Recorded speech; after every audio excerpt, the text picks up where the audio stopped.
Okay, so this is the wreath that we're gonna make today.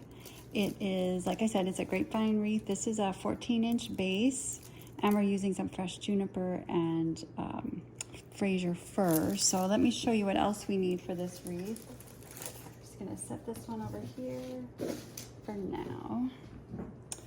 Okay, yeah, sorry about the mess. Okay, so I'm gonna start with my wreath. And let's see, I always like to look to see what's going to be the best as far as the top and bottom, because it's heavier or thicker, I should say, on this side of the wreath. I'm going to put that in the bottom because I like to have the heavier weight visually at the bottom. And other things that we're going to need are, I've got 2 sizes of pine cones. I've got this size, and I've got some tiny ones here. Also, we're gonna tuck in some rose hips, but you could use just some faux berries. Weatherproof would be great, so they don't pop open and show the white styrofoam. Some 1-inch velvet ribbon. I chose red for this one. And like I said, some Fraser fir, and some juniper stems, with and without berries. Okay, so the first thing I'm gonna do, and I just started doing this year with my grapevine wreaths, I really like a more natural look to it. So they have these vines that are like wrapped around it to hold it together, and also for decoration, but I'm actually gonna snip those off.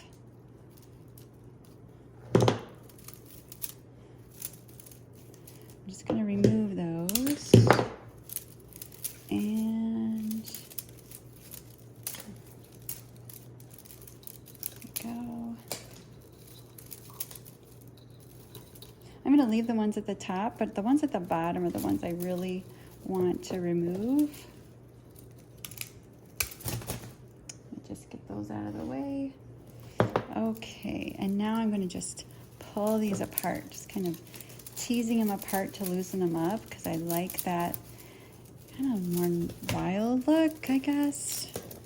And it also seems to hold it's easier to stick in the branches, and just hold the other material that you're going to be adding. So see, it's just kind of nice and loose, and it makes a nice nest for everything. Okay, so I'm going to have opposite of that wreath, because these are going to go on the front doors of the shop, and so I'm going to have my bow more like right here, and more of the branching up on this side, and then shorter down, kind of down here, so higher and around this way. So I'm actually going to start with juniper, and my skin is really sensitive to juniper, so I always wear gloves when I handle it. So this has a nice curve to it, so I'm going to just insert it right in here, so it kind of gives it some shape right away. And then I'm going to go on the opposite side. And this is really kind of bulky, so I'm going to remove some of these lower branches. But I'm going to leave a good inch or so to stick into the wreath itself. So let's do something like this. Oops.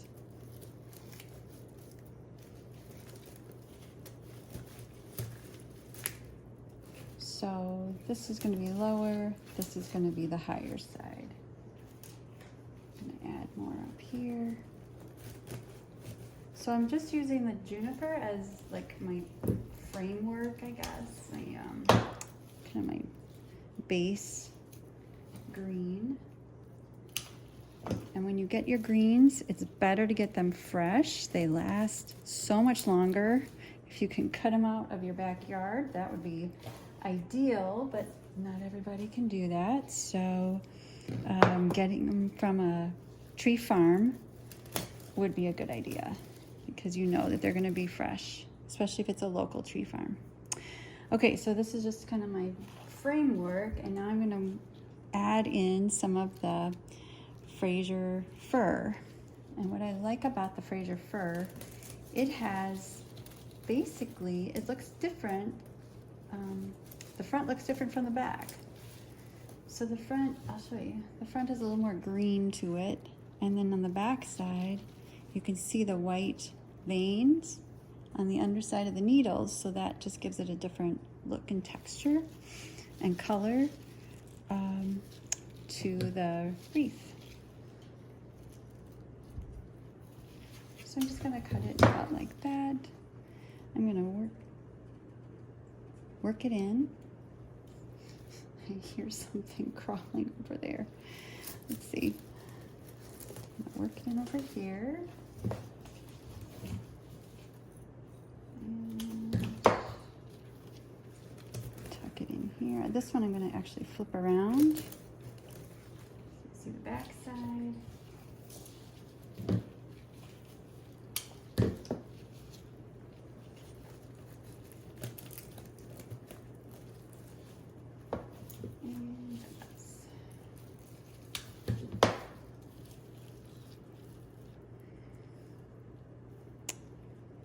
Let's see. Actually, I'm gonna pop this one out, put this one in. So this one's pretty short. So I'm actually gonna add some hot glue to this one just to get it in there a little bit better. Make sure it stays.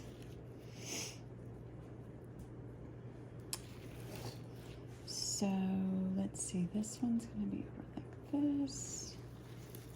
So let's work it in right there. Kind of want to put this one right here.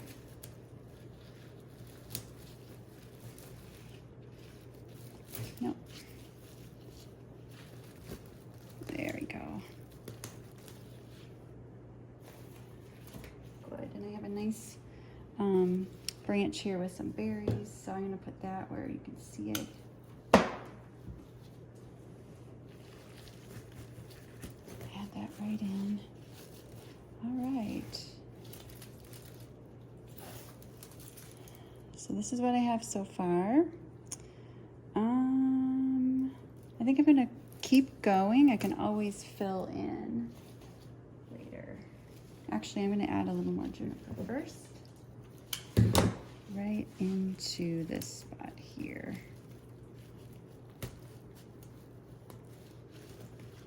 All right.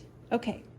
So now I'm going to just set on my pine cones and kind of play around with how I want them. I'm going to start with, I want all of them to kind of center around the bow.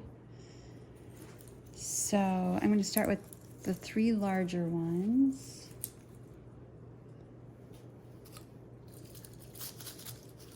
Something like that. Actually, this is bigger, so I'm going to put the 2 small ones like this. And the little one down here. Just kind of setting them in. Because we're going to glue those in. Actually, I really should wire them in. And then we'll sprinkle in the pine cones. Kind of tuck those in. And, oh, I forgot the berries. So the pepper berries, this is more... We have more greens on this side, so I'm actually going to put in 3 of these little clusters. I think I call them pepper berries. I think they're actually rose hips. But they remind me of pepper berries. This is a nice big cluster I'm going to put on this side of the bow. And I have one more, don't I? Yeah. Here it is. I feel like I need something right down in here.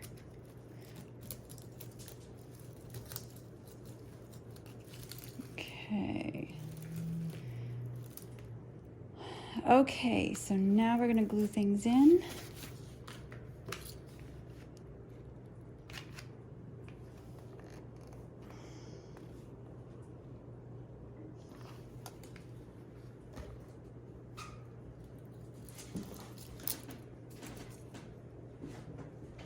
gonna hold it for a few seconds till it hardens up.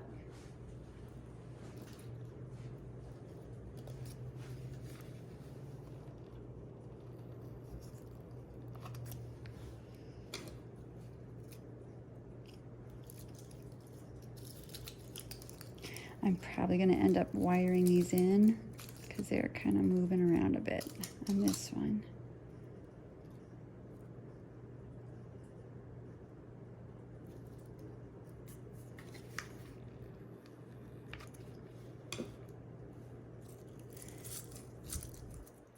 There we go.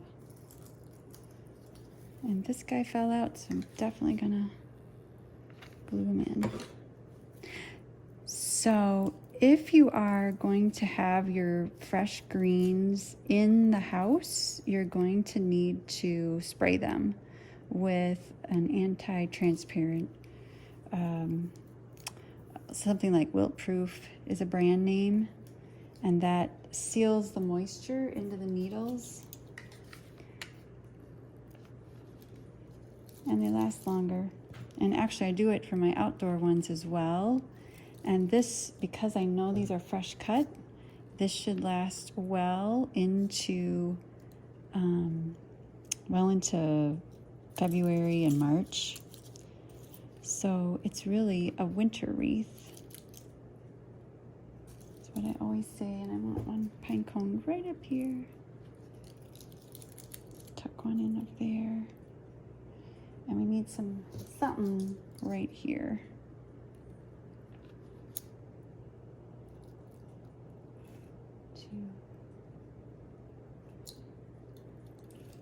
Okay. One more.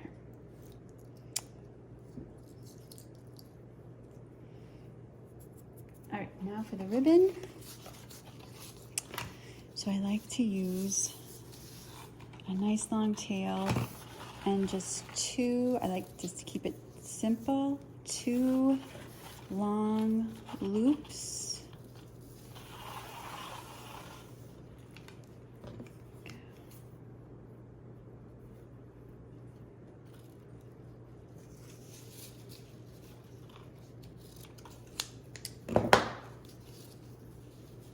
And I need a wire.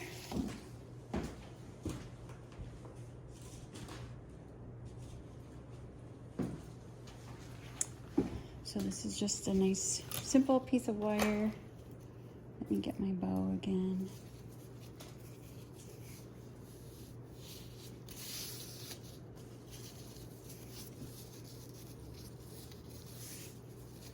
I don't even knot it. Nope. Here, I want this a little longer.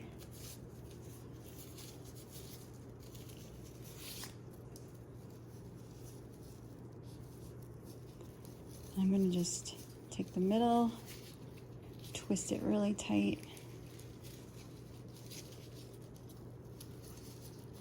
There's my bow. And then I'm just going to insert it right into kind of the bottom part of the wreath.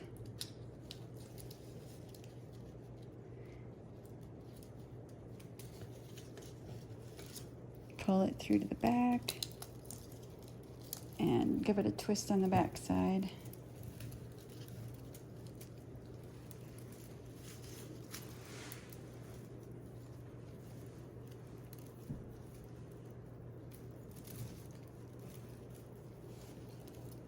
Go. And then I'm just gonna look at it and I think, oh, I think I need a little more berry action. Some more juniper berries, especially right in the middle there. So let me go grab some junipers.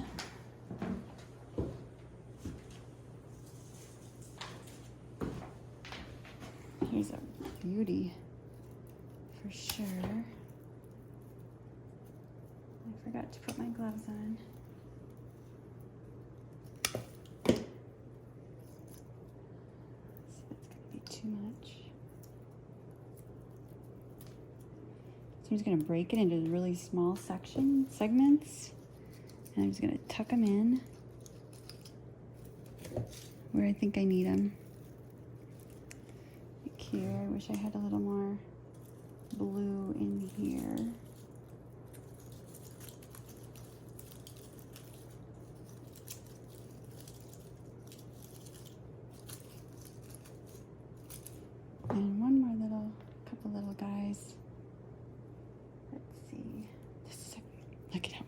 because it's so loaded. Add a little glue.